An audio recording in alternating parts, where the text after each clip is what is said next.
Haleluya, haleluya, haleluya. Salam sejahtera di dalam kasih Tuhan Yesus Kristus. Kita berjumpa lagi di bulan Mei ini. Saya percaya bulan ini adalah bulan yang penuh berkat dan kekuatan bagi kita semua. Program dari Infinity Ministry pada bulan ini mengambil tema restorasi atau pemulihan. Nah, oleh sebab itu mari kita akan melihat bersama-sama Alkitab kita, firman Tuhan dalam Kisah pasal yang ke-9, ayat yang ke-19. Dikatakan begini, "Dan setelah ia makan, pulihlah kekuatannya.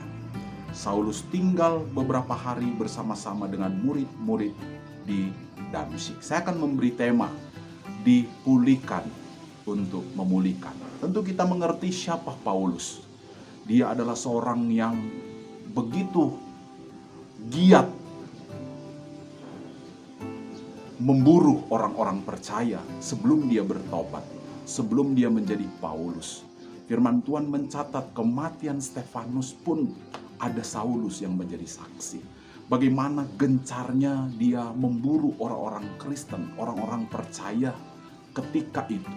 Dia meminta surat kuasa untuk melakukan apa yang menjadi kemauannya.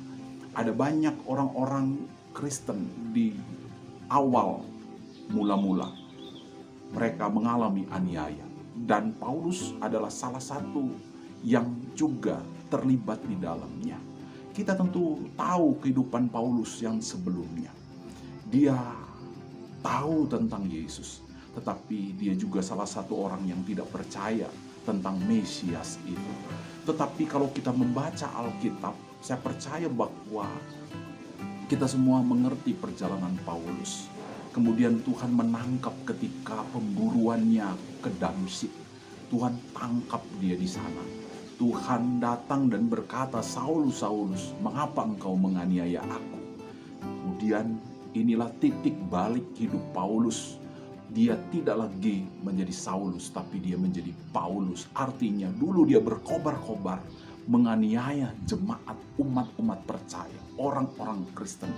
Tapi ketika Tuhan menangkap dia, ketika Tuhan memulihkan dia, Bapak Ibu bisa membaca tentang bagaimana pelayanan Paulus yang begitu luar biasa. Firman Tuhan berkata bahwa dan setelah ia makan, pulihlah kekuatannya.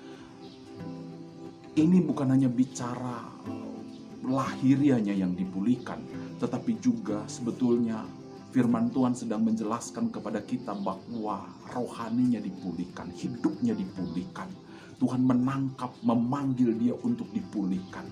Sebab Tuhan juga memiliki rencana yang hebat, rencana yang indah bagi Paulus, yaitu dapat memulihkan banyak orang. Artinya Tuhan yang memulihkan, tapi Paulus yang menjadi alat, yang menjadi tangan Tuhan untuk memulihkan banyak orang. Dulunya dia berkobar-kobar, memburu, menganiaya, membunuh orang-orang percaya.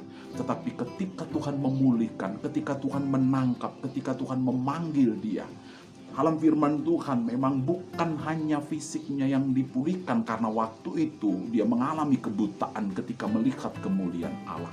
Tetapi kekuatannya, kekuatan jiwanya, kekuatan hidupnya dipulihkan, direstorasi. Dulunya dia tidak percaya, sekarang dia menjadi percaya. Dulu dia tidak mengerti kehendak Tuhan, tetapi sekarang Tuhan mau memberitahukan tentang apa yang menjadi rencana dan kehendak Tuhan bagi banyak orang, termasuk hidupnya.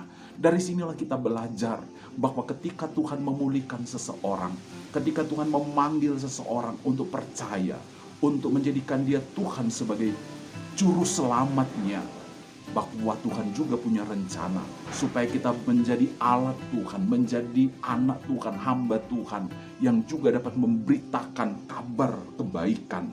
Sehingga firman Tuhan berkata bahwa ketika dia mengalami pemulihan, dia memberitakan Tuhan Yesus, dia memberitakan juru selamat, dia datang ke rumah-rumah ibadat dan mengatakan bahwa Yesus anak Allah. Ini yang Tuhan kehendaki dalam hidup orang-orang percaya.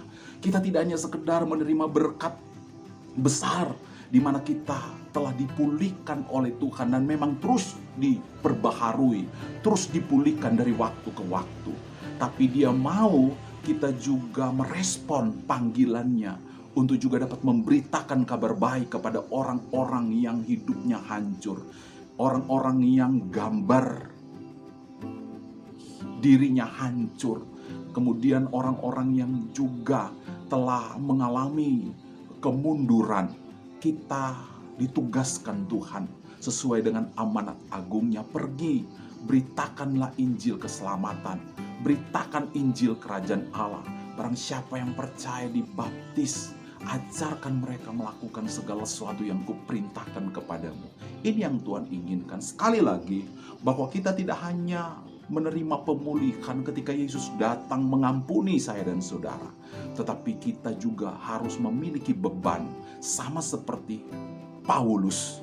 Dia melayani Tuhan dengan giat. Dulunya dia giat kepada hal-hal yang tidak dikehendaki, tapi sekarang dia giat di dalam Tuhan. Pemulihan Tuhan buat saya dan saudara memang berlangsung terus-menerus sampai nanti kita disempurnakan oleh Tuhan. Tetapi saya dan saudara tidak boleh berdiam diri hari ini. Saya dan saudara juga harus terus melayani Tuhan. Kita terus melayani Tuhan sampai Tuhan kehendaki kita ada di dunia ini. Kita terus melayani sehingga firman Tuhan berkata bahwa Paulus mengakhiri pertandingan pelayanannya, mengakhiri hidup bersama dengan Tuhan. Dari Pauluslah kita kenal firman Tuhan yang berkata, hidupku adalah Kristus dan mati adalah keuntungan. Saya percaya bahwa Tuhan terus memulihkan, memperbaharui hidup saya dan saudara. Tetapi saya dan saudara juga menjadi alat tangan Tuhan, menjadi mulut Tuhan untuk menyampaikan kebenaran bagi orang-orang yang belum percaya. Tuhan Yesus memberkati kita semua. Haleluya.